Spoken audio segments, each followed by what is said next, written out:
사실 검사할 내용들이 굉장히 많지 않아요. 간단하게 확인을 하실 수가 있고, 감별 포인트는 처음에 약간 오히려 명치가 아파요. 여기가 있는데 왜 여기가 아파? 통증 정도는 천차만별이긴 한데 응급실에서 막 떼굴떼굴 하는 분들 중에서도 상당히 많은 분들이, 아주 심한 경우는 이게 응급질환, 왜냐면 터지면 바로 돌아가시니까. 특징은 여성한테만 생깁니다. 원장님, 간만에 통증 주제로 돌아왔습니다. 우리가 장기가 아파도 통증으로, 예를 들면 등 통증, 그렇죠.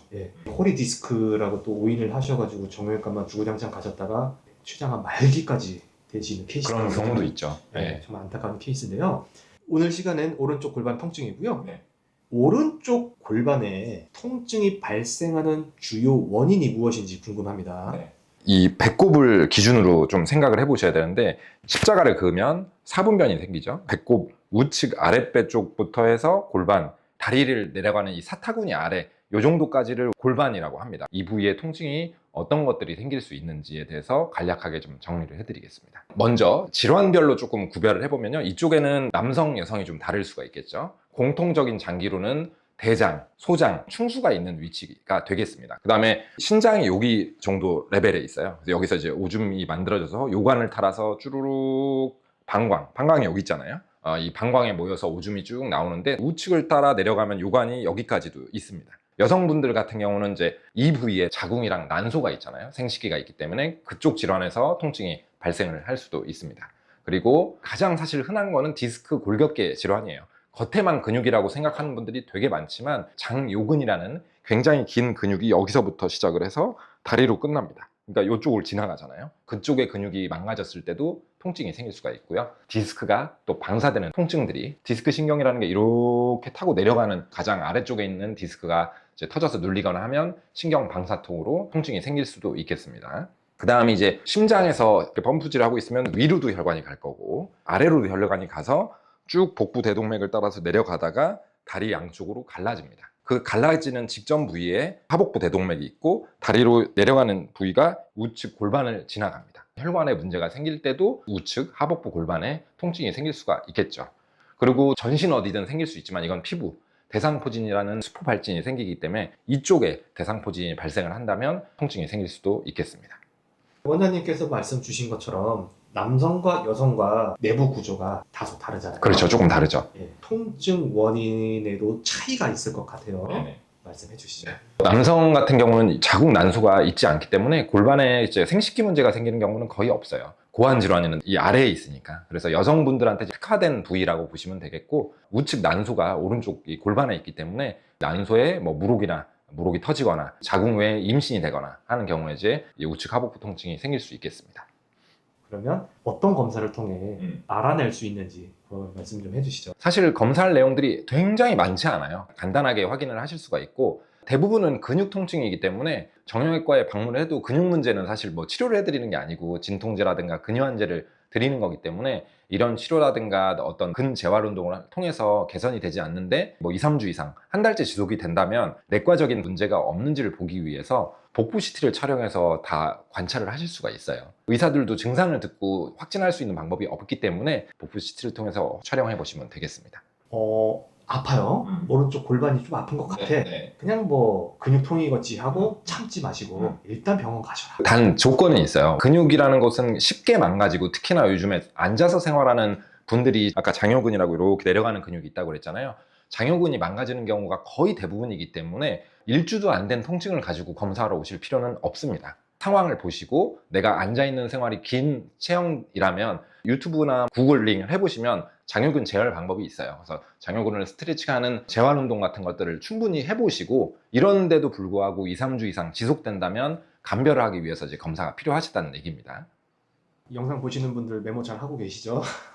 자, 그러면 복부 CT를 통해서 감별한 케이스 좀 궁금한데요. 소개해 주시죠. 네, 조금 흔한 사례 위주로 설명을 드리고 소개를 시켜드리겠습니다. 이제 충수염, 맹장염이라고 많이들 얘기를 하세요. 근데 맹장은 장의 시작 부위를 맹장이라고 하고, 거기에 추가적으로 꼬랑지처럼 충수가 달려있는데, 거기에 변이라든가 음식물, 머리카락 이런 것들이 끼면서 썩으면서 염증이 생기는 걸 충수돌기염이라고 합니다. 이게 문제가 뭐냐면 사람마다 위치가 다 달라요. 이렇게 길게 늘어져서 이제 왼쪽까지 넘어가는 사람들도 있고, 말려 올라가서 여기까지 올라가는 사람들이 있어요. 거의 60, 70% 이상은 다 여기 우하복부에 있기 때문에 감별 포인트는 처음에 약간 오히려 명치가 아파요. 여기가 있는데 왜 여기가 아파? 이제 염증이 충분하지 않을 때는 모호하게 증상이 생기기 때문에 첫날 이틀까지는 이쪽 부위가 좀 느낌이 이상하다가 점점 우하복부로 통증이 생기는 게 아주 특징적인 증상인데 모든 사람이 이렇게 진행하지 않기 때문에 참고로만 알고 계세요. 배를 눌러봤을 때 염증이 심한 경우는 압통이라고 해서 엄청 많이 아파하십니다. 이 압통이 없을 때는 사실 의사들이 중요하게 생각하지 않아요. 염증이 심한 상태가 아닌 경우가 대부분이기 때문에. 그래서 설사나 구토, 고열 이런 것들은 동반이 될 수도 있고 안 될 수도 있습니다. 통증만 있을 수도 있기 때문에 통증이 점점 심해지는 양상이다. 그리고 예사롭지 않다고 하면 이거는 일주 이내에 해결을 해야 되기 때문에 그런 경우는 오셔서 CT로 촬영을 해보셔야 되겠습니다. 자, CT 사진으로 진단한 사례를 보여드릴게요. 40대 분이셨고 이분 같은 경우는 오른쪽 아랫배가 점점 아픈데 해결이 안 돼서 오셨어요. 눌렀을 때 이제 압통이 꽤 있었어요. 이런 경우는 당연히 충수염을 감별해야 되는 증상이었습니다. CT를 찍어봤고 이쪽으로 쭉 따라 내려가 보시면 충수라는 건 굉장히 얇아서 보이질 않아요. 아주 미세하게 보이고 여기 보면 이렇게 확장이 돼 있는데 쭉 따라 내려가면 이만큼까지 원래 보이지 않아야 될 충수가 이렇게 탱탱 부어 있고 안에 어둡게 고름까지 차서 미세하게 터져서 고름까지 찬 진행된 충수염이었습니다. 수술이 워낙 잘 되고 어려운 위치가 아니기 때문에 간단한 수술로 치료가 잘 되시고 항생 치료를 해야 되겠지만 그래서 이렇게 충수염 진단이 됐던 분입니다. 다음은 세균성 장염. 우리가 이제 일반적으로 장염하면 다 바이러스 장염을 얘기하는 건데 그건 이제 사실 치료가 필요가 없고 증상에 따라서 그냥 너무 힘들면 수액 치료하시면 되는데 세균성 장염부터는 약을 꼭 써야 돼요. 탈수가 굉장히 심하게 일어날 수 있고 막 염증이 너무 심하면서 혈변도 생길 수가 있기 때문에 세균이 들어가서 장이 많이 부어있는 염증 그걸 세균성 장염이라고 하는데 주로는 이제 장의 시작 부분에 많이 생겨요. 대장의 시작 부분. 그게 이제 맹장이라고 했잖아요. 오른쪽부터 장이 이렇게 진행이 되거든요. 그래서 이렇게 기역자로 있는 경우가 제일 많습니다. 이분 같은 경우는 이제 고열이 있었고요. 기본적으로 고열이 있으면서 오른쪽 배가 너무 많이 아파하셨고 설사가 줄줄줄줄 많이 나온다고 해서 전형적인 장염 특징이었는데 증상이 너무 심했어요. 단순 바이러스 장염 같은 경우는 복부를 촉진했을 때 압통이 대부분 거의 다 없습니다. 이런 경우에는 압통이 있었기 때문에 맹장염이나 개실염이나 세균성 장염이 아닌지를 감별하기 위해서 CT를 찍었던 거고 보시면 이쪽 이렇게 관이 아주 얇게 보이는 게 정상장이에요. 근데 여기 보시면 지금 이 장이 땡땡 부어서 소세지처럼 이렇게 순대처럼 이렇게 부어있는 이만큼 두꺼워진 거예요. 장이 땡땡 부어가지고. 그래서 굉장히 좀 심한 상행결장이라서 이쪽 장에 전체적인 염증이 있는 상태였고 이런 경우는 다행히도 항생제 반응을 대부분 잘 하기 때문에 수술까지 가는 경우는 거의 없습니다. 이쪽 보시면 왼쪽 장이 이렇게 보이는 게 정상장의 대장이에요. 그래서 이쪽 하행결장은 멀쩡하고 상행결장이 아주 순대처럼 뚱뚱 부어있는 세균성 장염이 진단됐던 분이고 이제 항생제 치료하고 일주 이내로 거의 다 해결이 되셨던 사례였습니다. 이분 같은 경우는 이제 기계적인 장폐색, 장 운동 기능이 마비돼서 생기는 이제 기능적인 장마비라는 게 있고 기계적인 장마비로 장폐색이 되는 경우가 있어요. 장이 내려가는 게 막히는 거죠. 부어서 막히든지 종양이 막고 있던지 아니면 꼬이던지 이러면서 이제 장이 막히면 당연히 어떻게 되겠어요? 음식이랑 공기가 안 들어가니까 계속 늘어만 나요. 그러면서 이제 엑스레이를 찍어보면 점점이 가스만 조금씩 보여야 되는데 이런 식으로 무슨 순대들이 이렇게 겹겹이 쌓인 장이 늘어난 소견을 보면 우리가 전형적인 기계적인 장 폐색으로 인한 내용인데 이분은 이제 우측 부위로 전반적으로 이제 통증을 호소하셨고요. 이제 아주 심한 경우는 구역 구토가 왜냐면 내려가지를 못하니까 구역 구토가 이제 생기는 경우가 있습니다. 이건 이제 반드시 거의 대부분은 대학병원에 입원해서 수술까지 가는 경우가 상당히 많고 아주 일부분만 L튜브라는 관을 통해서 이렇게 장에다가 이제 관을 집어넣어서 가스가 풀릴 때까지 공기를 빼내는 이런 금식 치료를 하게 되면 저절로 호전되는 경우가 아주 일부분 있습니다. 그래서 이런 경우가 있다는 거. 다음 분은 이제 개실염. 우리가 개실이 뭐냐면 식도든 위든 대장이든 다 개실 주머니가 생길 수가 있어요. 그래서 관으로 이렇게 일자로 있으면 좋겠지만 약해진 장 근육이 이렇게 주머니처럼 부풀 수가 있습니다. 그러면 그쪽으로 뭔가 껴들어갈 수가 있겠죠. 그래서 모든 개실에서 문제가 생기는 건 아니고 개실의 입구가 굉장히 넓으면 한번 들어갔다 나왔다 하기 때문에 염증이 생길 리가 없는데 이 주머니는 되게 큰데 입구가 되게 좁아서 한번 변이나 이런 것들이 들어가서 빠져나오지 못하면 썩어서 고이면서 염증이 생길 수가 있어요. 개실 주머니 자체는 치료가 필요가 없는데 이런 특이한 모양의 개실 같은 경우는 염증이 생기면서 아주 드물게는 수술까지 대부분은 항생제로 반응을 잘 합니다. 그래서 이분 같은 경우는 60대 분이셨고 일주 이상 우측 하복부가 계속 아팠는데 눌렀을 때 압통이 심하다는 건 장에 염증이 심하다는 얘기이기 때문에 CT를 촬영을 해봤고 맹장의 아래쪽 부위에 이만큼의 개실 주머니 염증이 이렇게 동반됐던 CT 사진을 보시면 요게 이제 장이고요. 원래 까만 게 정상 내장 지방인데 그 주변으로 뿌옇게 염증이 퍼지는 모습을 보면 알 수가 있고, 이런 것들이 게실 주머니예요. 동그랗게 장 옆으로 매달려 있죠. 이런 것들, 장에 염증이 심한 게실 쪽이 있었는데, 다행스러운 건 거의 90에서 95% 이상은 경구항생제 수액 치료를 하면 개선이 되는데, 일부 아주 심해서 게실이 터진다든지 그 다음에 항생제 반응이 너무 없다든지 계속 반복적으로 일어난다고 하면 장 일부를 절제해야 되는 수술이 필요한 경우도 드물게 있습니다. 그래서 이분 같은 경우는 그냥 항생제 치료로 잘 치료가 됐던 사례였습니다. 자, 다음은 남성한테 이건 이제 특이하게 생기는 거고요. 사타구니 탈장이라서 장이 우리 고환이랑 좀 연결돼 있는데, 원래는 막혀야 되는데 선천적으로 좀 막히지 못해서 연결이 좀 있는 분들이 있어요. 그러면 장이 고환 주머니로 빠져서 들어가요. 뭐 심한 경우 땡기면 이제 상부까지도 아플 수 있는데, 주로 이제 이쪽 부위가 아프게 되겠죠. 사진을 보시면 이렇게 까만 게 내장 지방이에요. 그리고 여기가 골반 위치인데, 그 밑에 이렇게 원래 반대쪽 왼쪽이랑 상관없이 오른쪽에 이렇게 뭔가 빠져 들어가서 이렇게 보여 들어가는, 그래서 이게 고환까지 내려가셨던 분인데, 증상이 계속 없다가 갑자기 오셔서 육안으로는 튀어나오셨대요. 근데 갑자기 이제 통증이 생겨서, 이런 경우는 원칙적으로는 수술을 안 하시면 이게 이쪽 부위에서 좁아지기 때문에 장이 빠져 들어갔다가 꽉 조이면 감돈되면서 피가 순환이 안 되니까 장이 썩을 수가 있어요. 좀 상당히 큰 사타구니 탈장 같은 경우는 수술이 원칙인데 상당히 오래되셨대요. 근데 이제 통증이 없다가 요번에 이제 CT를 찍어 보니까 많이 빠져나가서 고환 주머니까지 쭉 부풀어 있었던 상태였습니다. 이런 경우 이제 뭐 어려운 수술은 아닙니다. 여기를 이제 장을 당겨 올린 다음에 여기를 연결을 닫아주는 시술을 하시면 되겠습니다. 그래서 이런 경우에서도 우측 하복부 골반 쪽이 통증이 있을 수가 있겠죠.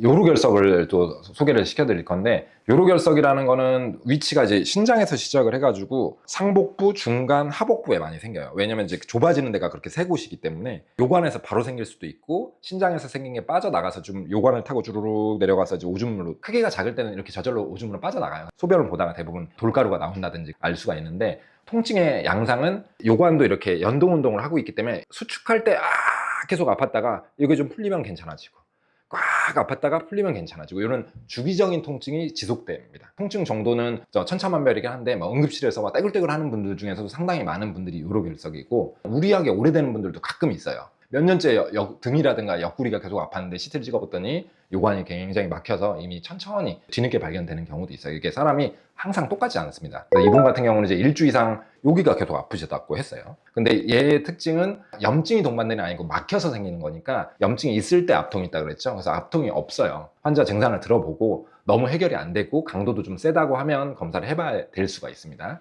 요 분이 이제 그런 케이스였는데, 40대 남자분이셨고 일주 이상 통증들이 계속 있다 없다, 그리고 통증이 있을 땐 좀 세게, 그래서 이제 검사를 해봤는데 요게 신장이고요. 요쪽이 오른쪽입니다. 오른쪽으로 벌써 요관이 늘어나 보입니다. 원래는 정상적인 요관은 보이질 않아야 되는데, 요게 이제 요관이 시작되는 부위인데 늘어나 있어요. 그럼 늘어났다는 건 어디가 막혔다는 얘기지. 그래서 따라 내려가면 이제 돌이라든가 염증이라든가 종양 때문에 막힐 수 있는데, 이분은 쭉 따라 내려가면 요게 하얗게 이렇게 돌이 보이네요. 그죠? 그래서 이 돌 때문에 오줌이 못 내려가서 수신증 때문에 통증이 생기는, 이분 같은 경우는 이제 크기가 그래도 조금은 큰 편이라 충격파를 쏴가지고 이제 퉁퉁퉁퉁 쏴서 이제 그걸로 깨서 이제 부셔야 되는 경우가 있고, 이거보다 좀 작은 경우는 대량의 수액 치료, 수액도 하고 물도 많이 먹어서 소변을 배출하면 그 압력으로 저절로 빠지는 경우가 대부분이긴 합니다. 이런 경우는 이제 크기가 커서 쇠석술을 이제 의뢰드렸던 사례였습니다.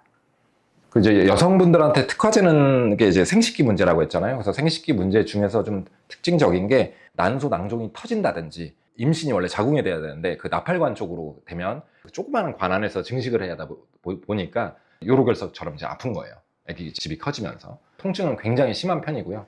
CT상에서 특징은 그쪽 자궁 난소 쪽으로 핏물이 쫙 고여 있습니다. 그래서 CT 사진을 보시면 이게 이제 자궁이고요. 이게 어둡게 보이는 게 다 액체예요, 액체. 이분 같은 경우는 이제 피였겠고, 전반적으로 봤을 때 이제 자궁의 임신이 이제 의심됐던 경우였고요. 이런 경우는 대부분 열도 약간 날 수 있고 압통이 꽤 심한 편입니다. 아주 특징적인 증상이 있진 않아요. 이건 가임기 여성인데 통증이 너무 심하고, CT를 봤는데 뭐 피나 물 같은 게 이제 골반에 되게 많이 차 있다. 그럼 이제 자궁의 임신을 확인해서 이제 수술을 해야 되겠죠. 이런 경우는 대학병원 산부인과로 의뢰를 드렸던 사례입니다.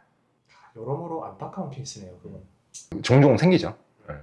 그 다음에 이제 이쪽으로 지나가는 게 요 복부 대동맥이라는 게 쭉 내려가다가 양쪽 다리로 갈라져서 이제 다리로 내려가는데, 갈라지고 나서 다리 쪽으로 이렇게 골반을 지나서 내려갑니다. 우하복부에서 골반. 그래서 이쪽에 혈관이 찢어진다든지 그걸 이제 박리라고 하고 늘어난다든지 그걸 대동맥류라고 하는데 둘 다 있을 수도 있어요. 이 질환의 특징은 증상이 특징적이지 않아요. 염증이 동반되는 게 아니기 때문에 뭐 눌렀을 때 압통이 있는 것도 아니고 그래서 통증이 오래 지속되면 확인해 보는 수밖에 없겠습니다. 내가 예를 들어 흡연을 많이 했거나 혈압이 되게 오래됐거나 그런 거 있으면 더 확인해 봐야 될 수 있고 60대 분이셨고 여기가 이제 복부 대동맥이거든요. 쭉 내려가다가 여기 갈라지는 거 보이시죠? 왼쪽으로 갈라지는 부위, 오른쪽으로 갈라지는 부위. 그래서 쭉 내려가서 이쪽에 혈관이 쭉 늘어나는 게 보이죠. 까맣게 피도 약간 차 있고 다행히 크기는 엄청 크진 않았어요. 복부 대동맥류 박리 같은 경우는 통증과 크기에 따라서 우리가 치료를 결정하기 때문에 이분 같은 경우는 지금 혈압약만 쓰면서 좀 경과를 보고 있고 다행히 이제 통증이 사라지셔서 시술 없이 지켜보고 있습니다. 아주 심한 경우는 이게 응급질환, 왜냐면 터지면 바로 돌아가시니까. 그래서 응급질환이기 때문에 통증이 아주 심한 경우는 복부 CT를 촬영하고 CT에서 확인할 수 있다. 그렇게 소개해 드리겠습니다. 그 다음은 좀 들어보신 경우가 있을지 모르겠어요. 골반 울혈 증후군이라고 해서 이 하지정맥류는 겉에서 보이는 경우가 많기 때문에 이제 다들 많이 보셨을 거예요. 막 지렁이처럼 쭉쭉쭉쭉 튀어나오는 거. 그러면서 막 다리가 자주 쥐가 나고 아픈 건데 이게 골반 혈관에 생겼다고 생각을 하시면 돼요. 특징은 여성한테만 생깁니다. 골반 울혈 증후군이라고 해서 신장에서 쭉 타고 내려가서 우리 난소에 혈액을 공급해주는 혈관이 늘어나 버려서 통증이 생기는 경우에 골반 통증이 생길 수가 있어요.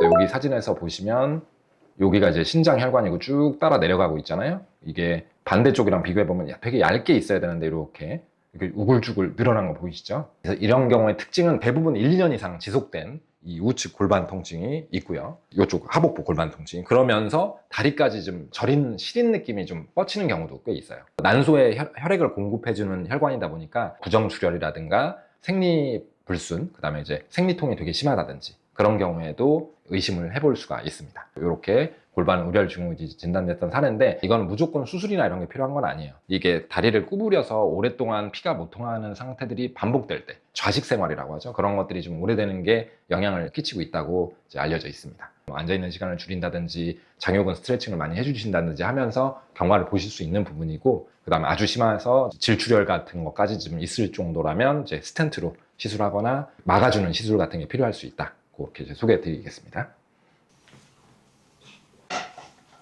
원장님 오른쪽 골반만 얘기했는데 부분 되게 많네요. 오늘 저도 좀 힘드네요. 좀 복잡하셨을 것 같은데 어쨌든 CT라는 게 노출되는 게 많이 좋지는 않지만 원인이 밝혀지지 않는 경우인데 오래됐다고 하면 체크하는 수밖에 없어요. 의사들도 증상만 듣고 딱 알 수는 없습니다. 왜냐면 특징적이지 않은 통증들도 많기 때문에. 네, 맞습니다. 아프면 병원 가서 검사하시고 쾌차들 하시길 바라겠습니다. 네.